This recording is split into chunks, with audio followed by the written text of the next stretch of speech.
The stagecoach hadn't even stopped rocking when Peter Zayn felt his heart jump in his chest.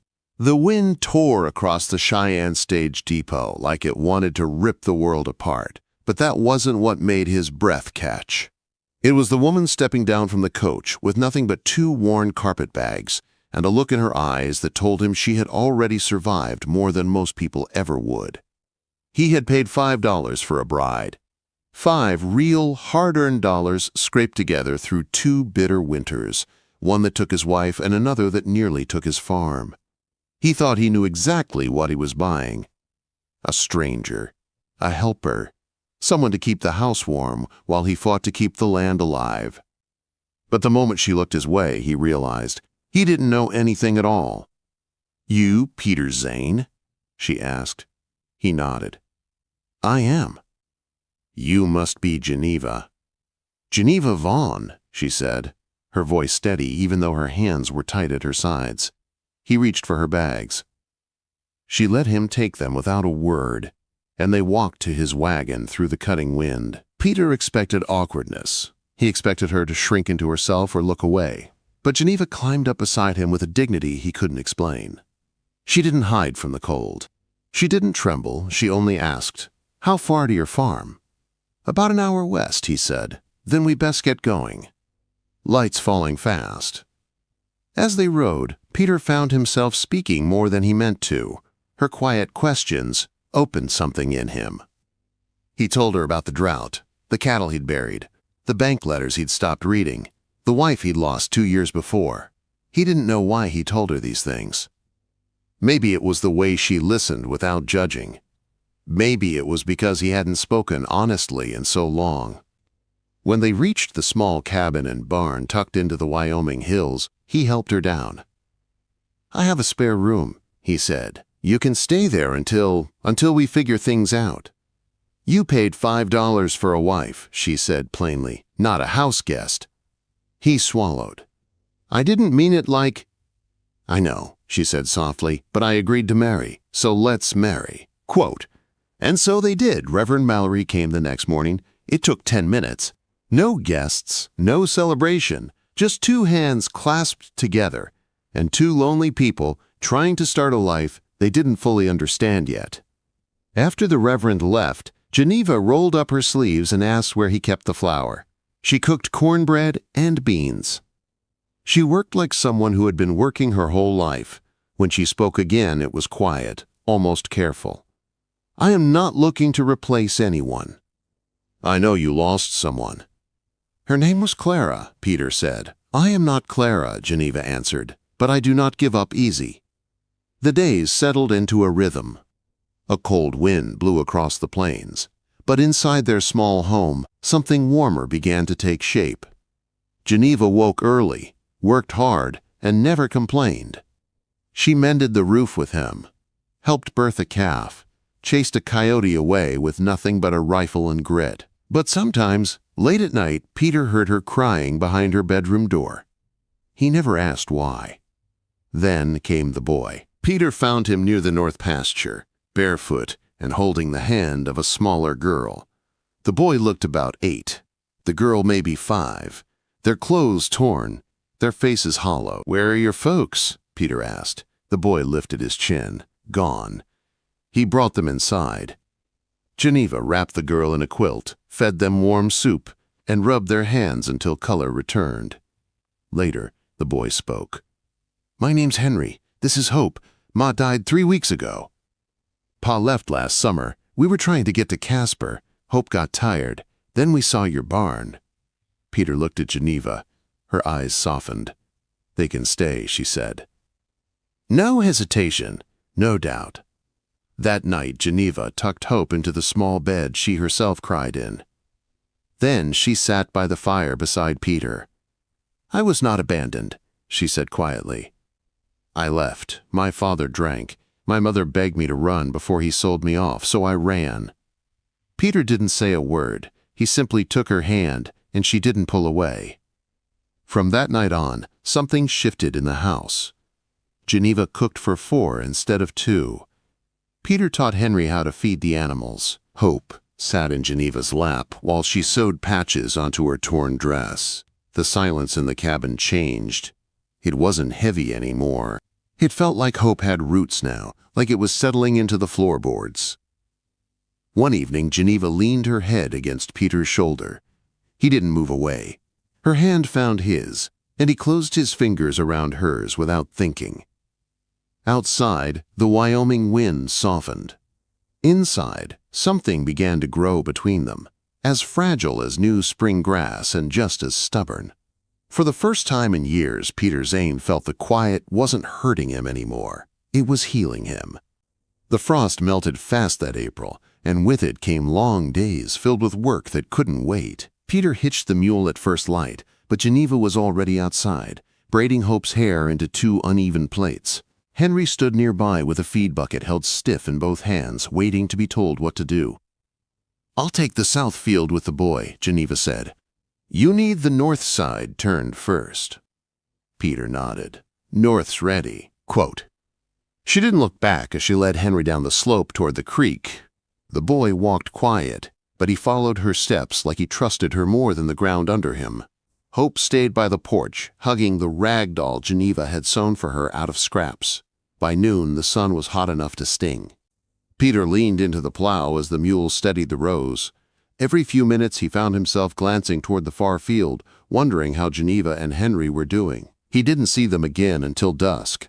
They returned, covered in dust and mud. Henry's shirt was stained, but his chin was lifted with a shy pride. Geneva took the basin of water.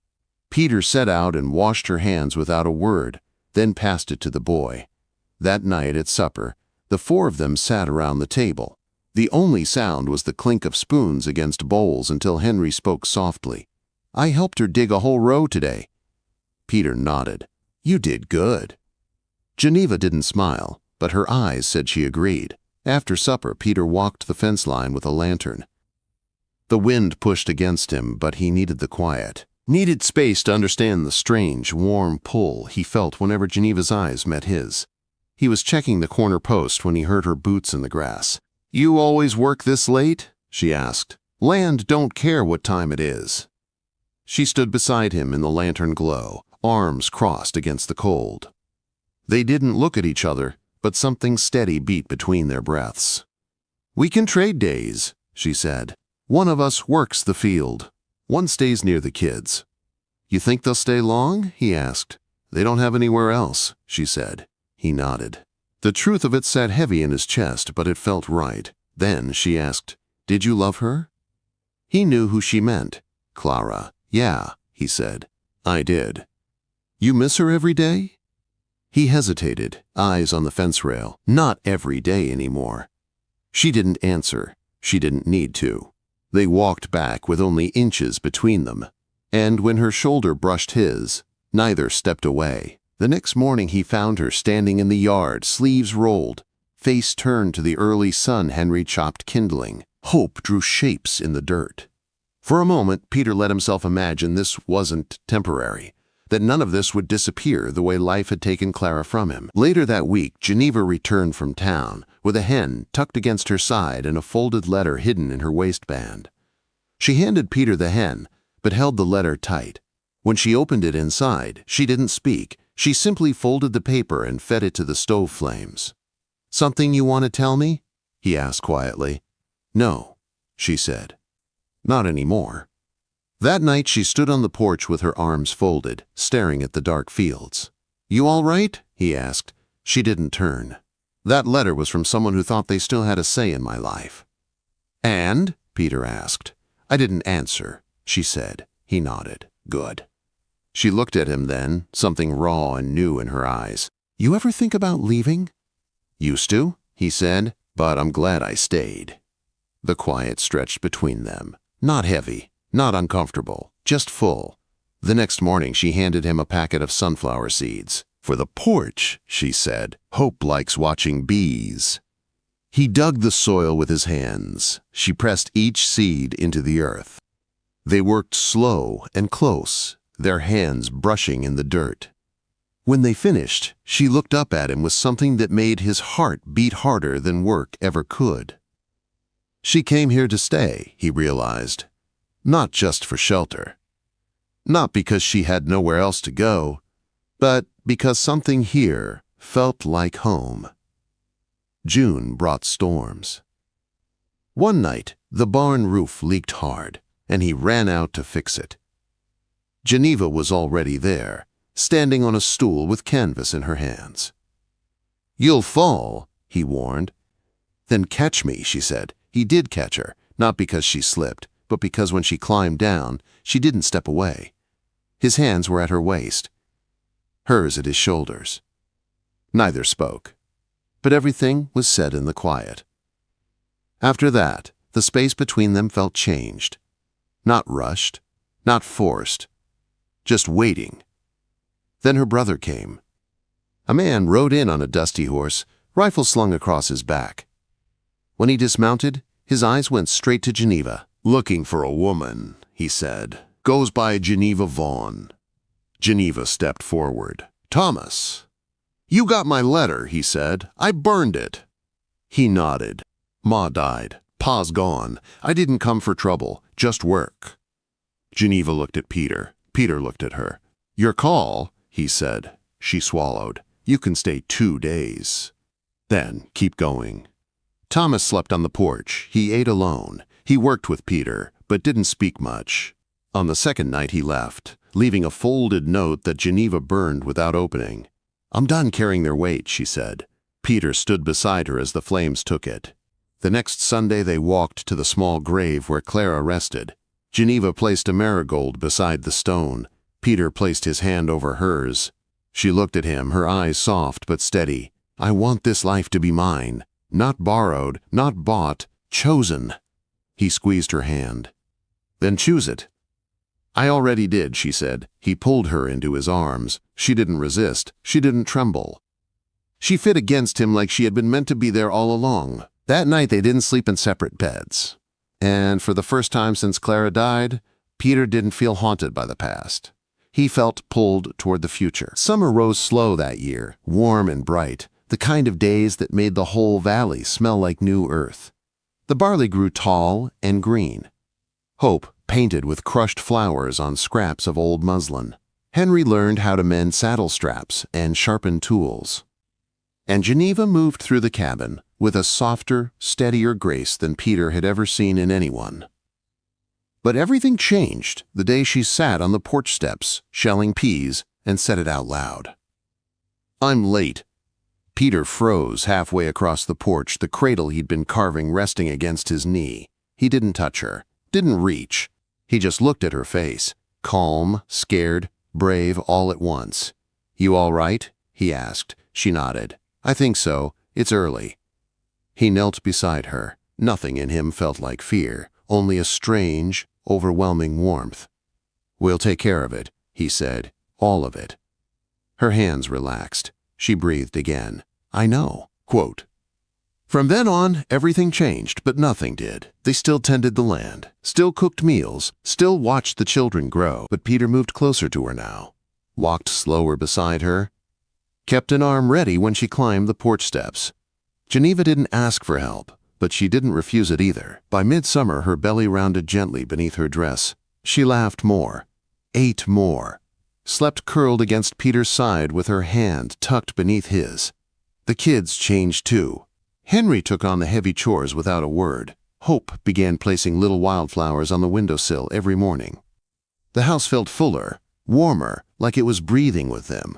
One evening, Peter found Geneva resting against the bean trellis, her face lifted to the sun.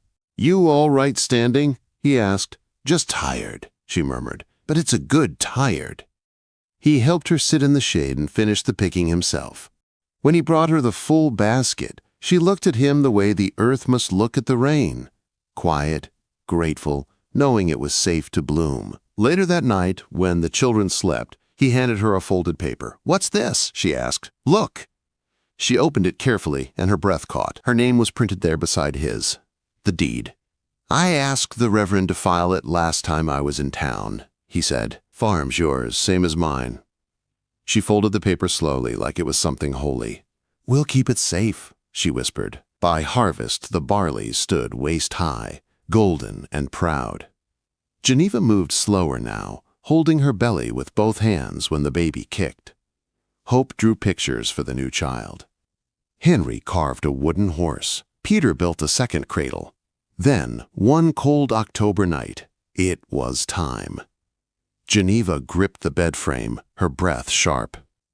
Peter lit the fire, boiled water, and worked with steady hands, even as fear clawed at the edges of his chest.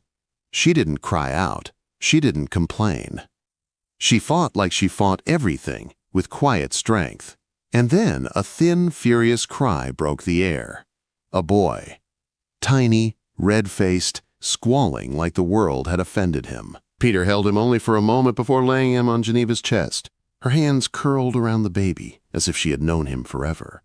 Tears slid down her cheeks, soft and silent. "We'll call him Elias," she said. Winter arrived quick after that. Snow clung to trees. Wind pushed against the windows at night. But the little cabin stayed warm. Elias slept, tucked against Geneva. Henry split wood before dawn. Hope painted bright flowers onto the cradle beams. The days fell into rhythm. No hurry, no fear. Only life moving steady as the creek. One afternoon, Geneva stepped out of the cabin, with Elias wrapped tight in a quilt. Peter was stacking wood near the shed. She watched him a long moment, her expression soft as falling snow. "I used to think I'd always be alone," she said when she reached him. He leaned the axe aside. "You're not." "I need you to know something," she said. Her fingers tightened on the baby's blanket. "I didn't come here to be saved. I came because I was strong enough to start again. But what we have now, this is more than surviving. This is grace." Quote. Peter reached out, brushing a strand of hair from her cheek. "You gave me that too." She leaned her forehead against his chest. Elias slept between them, small and warm, a piece of both their pasts and all of their future. The years that followed settled into something peaceful, something whole. Henry grew tall and steady. Hope became an artist. Elias learned to run across the fields his parents brought back to life. One spring morning, Geneva and Peter stood on the rise above the barley field, fingers intertwined, hearts quiet and full. "We did it," Geneva whispered. Peter kissed her temple. "We're still doing it." She smiled, eyes warm as morning sun. "You're the first place I ever belonged." "And you," he said, "are the only home I ever needed." Hand in hand, they looked out over the land they had saved together, the farm alive with wind and promise. Their children laughed in the yard below. The sky stretched wide over Wyoming. And for the rest of their days, they woke each morning grateful for the life they had built. One that had started with $5, a stagecoach, and two broken souls choosing each other.